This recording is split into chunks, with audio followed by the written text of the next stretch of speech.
दादा मैत्री करू नका असं नाही, मैत्री जरूर करा, पण तो मित्र आपल्या हिताचा विचार करणारा आहे की आपल्याला फसवणारा आहे हे पहिले लक्षपूर्वक बघा आणि मगच मैत्री करा.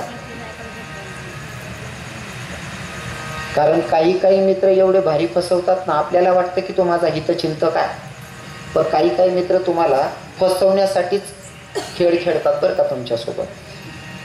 तुम्ही म्हणसाल महाराज तुम्ही एवढं सांगतायत कशावर ना, तर मला तो संदेश द्यायचा. आमच्या अण्णासाहेबांनी सांगितलं की तेवढा संदेश झाला पाहिजे, मला द्यावं वाटतं.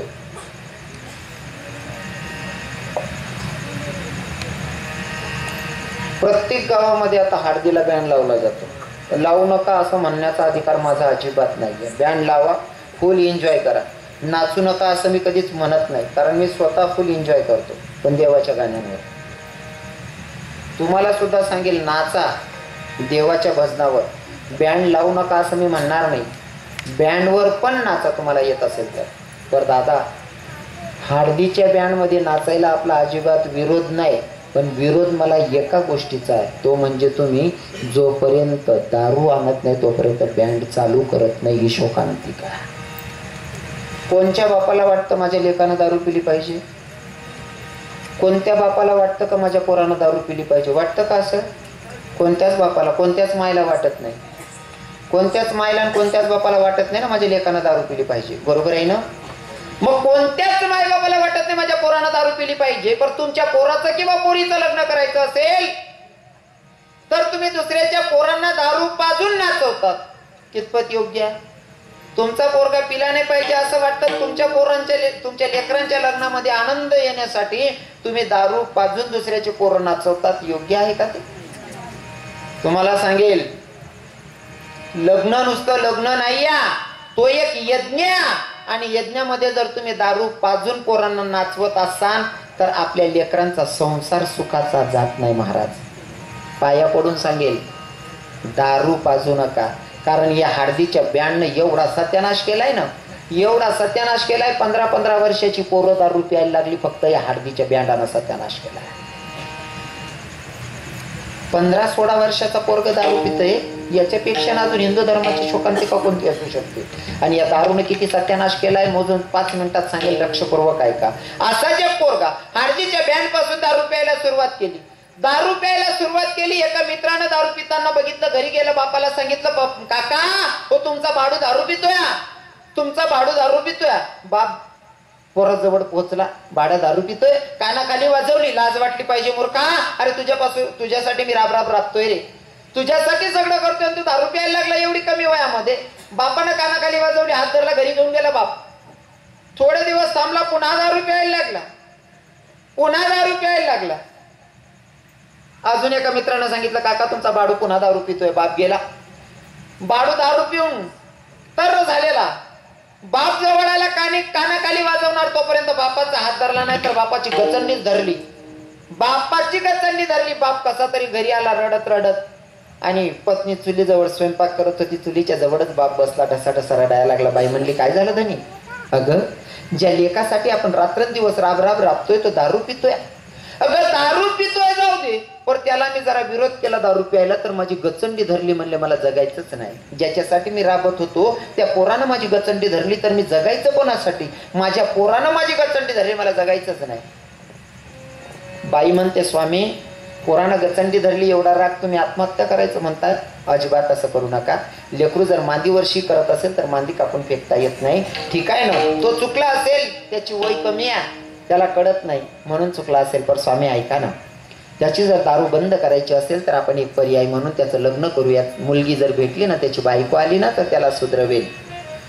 सुंदर मुलगी बघितली, लग्न करून टाकलं. लग्न झाल्याच्या नंतर बायको आली, तिच्या लक्षात आलं माझा नवरा तर दारुडा आहे, माझा नवरा दारू पितो. बाई विचार करते, बाई ग माझं लग्न झालेलं आहे, जर का मी आता लग्न झाल्याच्या नंतर माहेरी गेली तर माझे माहेरचे लोक काय विचार करतील? या पोरीला लग्न झाल्याच्या नंतर ही पोरगी तिथं राहिली नाही म्हणजे संसार करत नाही, या माझ्या बापाला काहीतरी ऐकवतील, माझ्या मायला काहीतरी ऐकवतील. पोरगी समजदार होती, ती म्हणते, बाई कसा काशे ना, थोडे दिवसात सुधरून जाईल म्हणले, सुधरवेल त्याला. संसाराला लागली बाई, संसारात एवढी मग्न झाली, एक मुलगा झाला, एक मुलगी झाली. मुलगा होता 8 वर्षाचा, मुलगी होती 6 वर्षाची. 8 वर्षाचा मुलगा, 6 वर्षाची मुलगी. एका दिवशी तिचा नवरा जवळ आला आणि म्हणाला, ए मला 10 रुपयाला 100 रुपये दे म्हणले. बाई म्हणते, धनी 2 लेकरं आहेत आपल्याला, एक मुलगा एक मुलगी. मुलगी आपली 6 वर्षाची मुलगी, 8 वर्षाचा मुलगा. लेकरांचं शिक्षणाचं काय ते बघा ना, त्या पोरांचं पुढे लग्नाचं काय ते बघा ना, दारू मध्ये काय ठेवलंय. आतापर्यंत झालं ते सोडा, पण आता लेकरांकडे बघा, दारू पिणं बंद करा. यो म्हणतो, ए मला शहाणपणा शिकू नकोस म्हणले. बाई म्हणते, कामाला जात नाही, धंद्याला जात नाही, माझ्या मजुरीतल्या पैशातून दारू पितात, लाज नाही का वाटत. हा म्हणतो, मला शहाणपणा शिकू नको म्हणले, 10 रुपयाला 100 रुपये दे म्हणला. पर दादा, जेव्हा नवरा बायकोंचा वाद चालू होता तेव्हा गल्लीतला याचा मित्र बघत होता आणि त्या मित्रानं बघून याला आवाज दिला, भैया इकडे. काय रे काय झालं? काय नाही दादा, माझ्या बायकोकडनं मी 10 रुपयाला पैसे मागत होतो, माझ्या बायकोनं 10 रुपयाला पैसे नाही दिले. हा नालायक मित्र त्याला सांगतो, तुझ्या बायकोनं तुला 10 रुपयाला पैसे नाही दिले ना, एक काम कर, तुझ्या बायकोने तुला 10 रुपयाला पैसे दिले नाही म्हणून तू एक काम कर. काय? आज तुझ्या बायकोनं दिले नाही ना, हे बघून माझी बायको नाटकं करेल. मग 10 रुपयाला 100 रुपये मी देतो, पण तुझ्या बायकोने तुला 10 रुपयाला पैसे दिले नाही म्हणून काय कर, हिचे केस धर आणि चौकात आणून मार म्हणले हिला. हिनं नवीन तुला विरोध नाही केला पाहिजे. दादा, या नराधमानं 100 रुपये दिले, या नालायकानं सुद्धा दारू पिऊन आल्याच्या नंतर बायकोची केस धरली, फरफडत फरफडत भर चौकात आणलं, बायकोला भर चौकात मारतोय. भर चौकात बायकोला मारतोय. बाई हात जोडत्या, विनंती करते, धनी ओ स्वामी ऐका ना, मारायचं असेल तर 4 भिंतीच्या आडमध्ये घरामध्ये मारून टाका, पर समाजाच्या समोर नका हो मारू. का? जर समाजाच्या समोर तुम्ही मारत असाल, समाज मला कोणत्या नजरेनं बघणार आहे? या पोरीचा असा कोणता गुन्हा आहे की तिचा नवरा तिला भर चौकात मारतोय? धनी नका न मारू, तुमच्या पाया पडते. हा नराधम तरी मारतच होता. 6 वर्षाची मुलगी, 8 वर्षाचा मुलगा, एकीकडनं पोरानं पाय धरला, एकीकडनं पोरीनं पाय धरला. बापाला सांगायला लागले, पप्पा नका न मारू माझ्या माईला. या नराधमानं दारूच्या नशेत 2 लेकरांना धरलं हातात, 2 लेकरांना 2 साईडनं फेकलं, पुन्हा लाकडी घेतली, बायकोवर धावून गेला, बायकोला पुन्हा मारतोय. बाई सांगते, बाई भर चौकात मारतोय. या दारुड्याचा संसार करत होती तरी याला माझी कदर नाही. याचा संसार खेचण्यासाठी मी मायबापांची इज्जत राखण्यासाठी इथं राहिली, पण याला माझी कदर नाही. या बस आज तर मला भर चौकात मारलं, समजी गावातील लोकांच्या समोर मारलं. लोक काय विचार करत असतील, या पोरीचा असा कोणता गुन्हा असेल की तिचा नवरा तिला भर चौकात मारतोय. बस मला आता याचा संसारच करायचा नाही. शेतात गेली बाई, शेतात गेली, कपाशीला फवारणी मारण्यासाठी औषध घेतलेलं होतं. शेतात गेली, पॉयझनचा डब्बा हातात, ते विष प्राशन करणार, विष प्राशन करणार, पण नजरेच्या समोर 2 चिमुकले लेकरं आली, मुलगा आणि मुलगी. बाई ग, आता जर का मी हे विष प्राशन केलं, मी तर मरेल, पण माझ्या लेकरांचं काय व्हायचं? बाई म्हणते, आजच्या दिवस घरी जाते, माझ्या हातून माझ्या लेकरांना काहीतरी गोडधोड करून खाऊ घालते, नंतर काय करायचं ते करते म्हणले. बाई घरी आली. या नराधमानं घरात काहीच नाही राहू दिलेलं. बाई दुकानदाराकडे गेली, दुकानदाराचे पाय धरले, दुकानदाराला सांगितलं, दादा मला थोडीशी डाळ आणि थोडासा गुळाचा खडा द्या हो, माझ्या लेकरांना काहीतरी गोडधोड करून खाऊ घालायचे हो, माझ्याकडे पैसे नाही, उधारीनं द्या ना मला माल, मला मजुरी लागली का मी तुमची उधारी चुकवते म्हणले. दादा दुकानदाराकडनं उधार गुड आणि डाळ आणली, पुरणाची पोळी बनवली. संध्याकाळची वेळा 2 लेकरांना जवळ धरून बसली बाई. डोळ्यातून गडागडा अश्रू वाहत होते, डोळ्यातून गडागडा अश्रू वाहता, अश्रूना ओली चिंब झालेली पोळी त्या लेकरांना घास भरवत्या आणि त्या पोराला सांगते, दादा खा पोळी, पर बेटा ऐक ना, उद्या जर या जगात मी नसेल ना,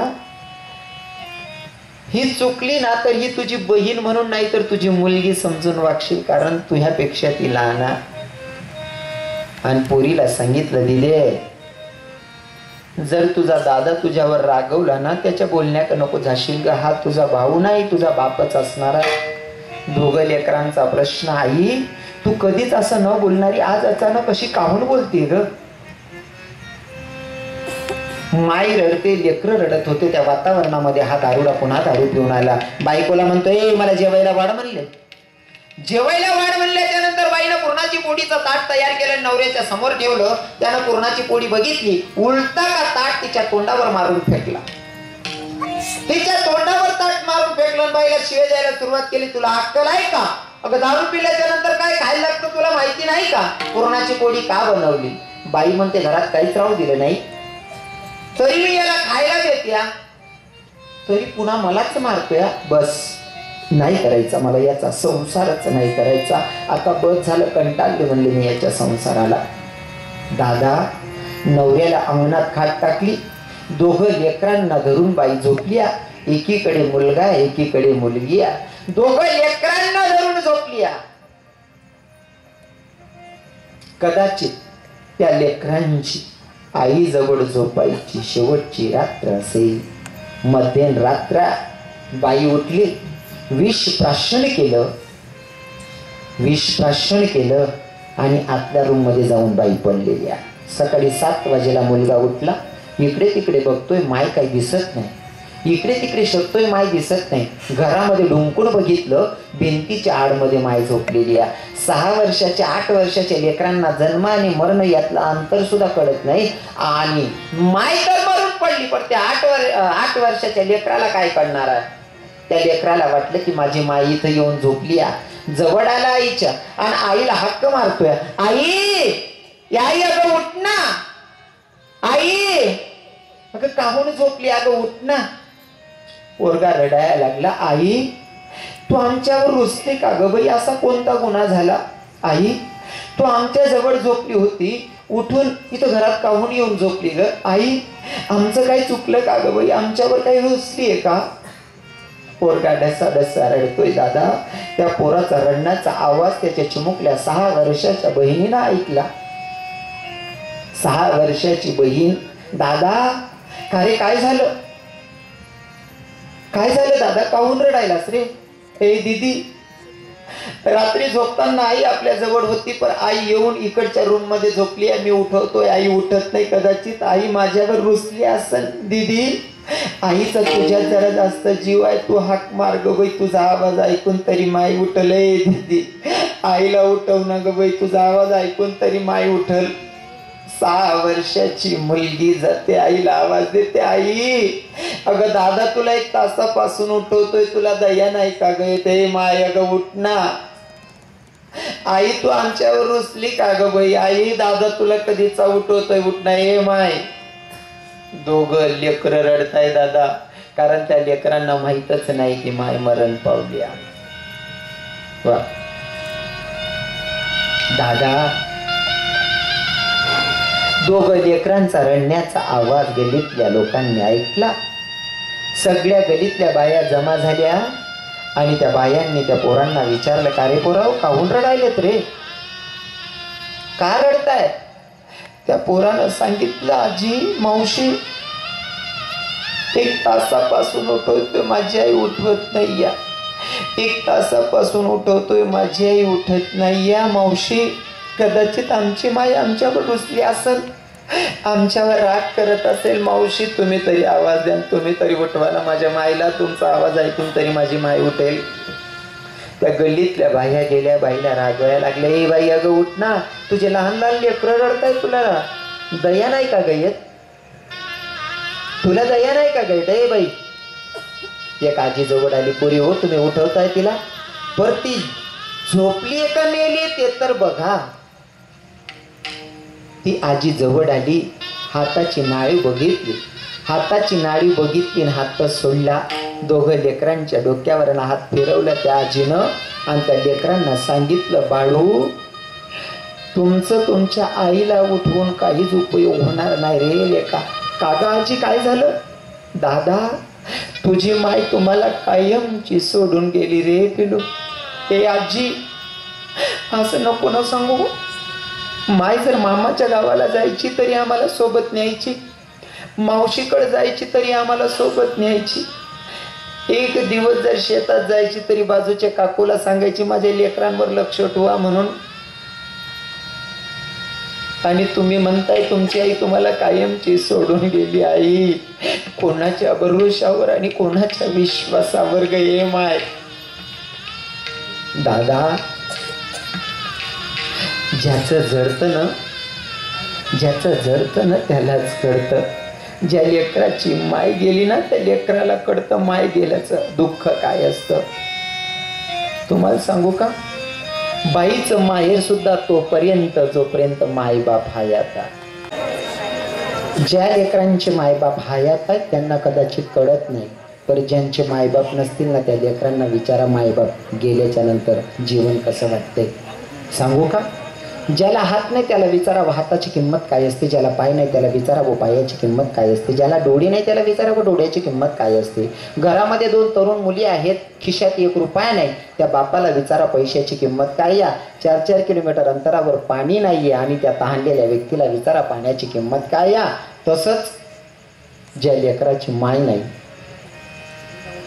ज्या लेकराचा बाप नाही त्या लेकराला विचारा मायबाप गेल्याच्या नंतर जीवन कसं वाटतंय. आणि तसा मुलगा जर भेटत नसेल तर 2 तास हसवणारा रवी किरण महाराजकडे या. रवी किरण महाराजांनाच विचारा, महाराज तुमची माय गेली, तुम्हाला जीवन कसं वाटतंय. दादा, माय गेल्याच्या नंतर असं वाटतं जणू काय माझा सुखाचा समुद्र आटल्यावानीच वाटतंय. हो, माय किती प्रेम करते सांगू का. कार्यक्रम करून गेल्याच्या नंतर मी रात्री 2 वाजेला 2:30 वाजेला 3 वाजेला पोहोचतो ना. 3 वाजेला जरी पोहोचलो तरी माय वाट बघत बसायची की माझा मुलगा येणार आहे. आणि मला बघितल्याच्या नंतर माझ्या माईच्या मुखातून पहिलं 2-2:30 वाजेला सुद्धा पहिलं वाक्य असायचं, बाळा जेवण करून आलास का रवी, भूक लागली का, स्वयंपाक लावू का. 2 आणि 2:30 वाजेला रात्रीचा प्रहर आहे. 2, 2:30, 3 वाजेला तुमच्यासाठी स्वयंपाक करायची तयारी ठेवते ती एकमेव व्यक्ती म्हणजे तुमची माय. आणि ती माय जाते ना दादा, तेव्हा कळतं ते दुःख काय असतं. कदाचित ज्यांच्या आहेत त्यांना कळत नाही, पण माझ्या मुखातून भैयासाहेब मला तर नेहमी असा प्रसंग आला, काही कार्यक्रम असला ना, ज्यांच्यासाठी कार्यक्रम ठेवतो, जसं पुण्यतिथी असेल, वर्ष श्राद्ध असेल, त्या आईचा जेव्हा पण कार्यक्रम ठेवतो आईसाठी सगळे आलेले असतात, पण तिच्या कार्यक्रमात तिची गैरहजेरी असते, तेव्हा माझ्या मुखातून माझ्या अंतकरणातले भाव एकच असतात, काय,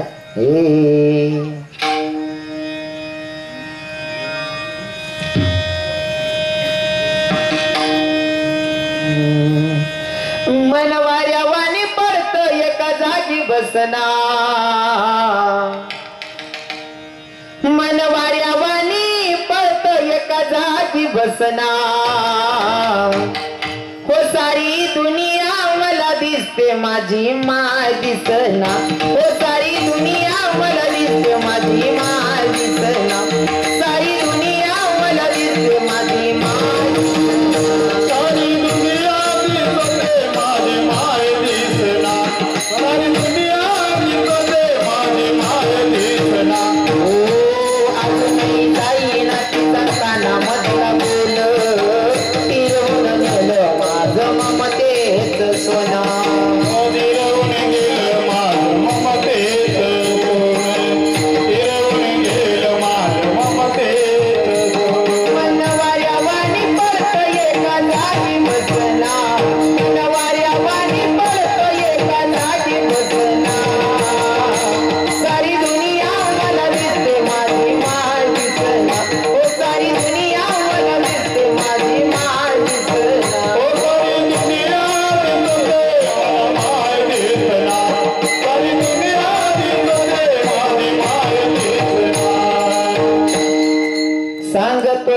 किरण ठेवा तुम्ही ध्यान, मायच दुराव्याच गातो या गान, सांगतो रवी किरण ठेवा तुम्ही ध्यान, मायच दुराव्याच गातो या गान, मनवाऱ्या वाणी पळत एका जागी बसना,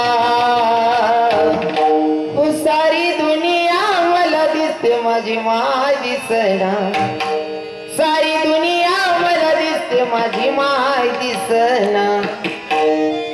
आपल्या आईराने एका कवीनं भारी गाणं लिहिलेलं होतं, कदाचित जुन्या म्हाताऱ्या बोलायच्या, हे सांग कोटेशे माडी तू सांग ना माले, दुःख देणार नाही मातुना जीवले. जवळ शाळा माझावत वय धुंडत फिरे, गली आली मामाले तू देखत फिरे. तुना तोंड माना घास काढी दिये माले, अशा गोष्टीच याद येस रडू येस माले. सांग कोटेसे माडी तू सांग ना माले, दुःख देणार नाही मातुना जीवले. चुक भूल माफ कर जो माडी यातून लेखले, दुःख देणार नाही मातुना जीवले.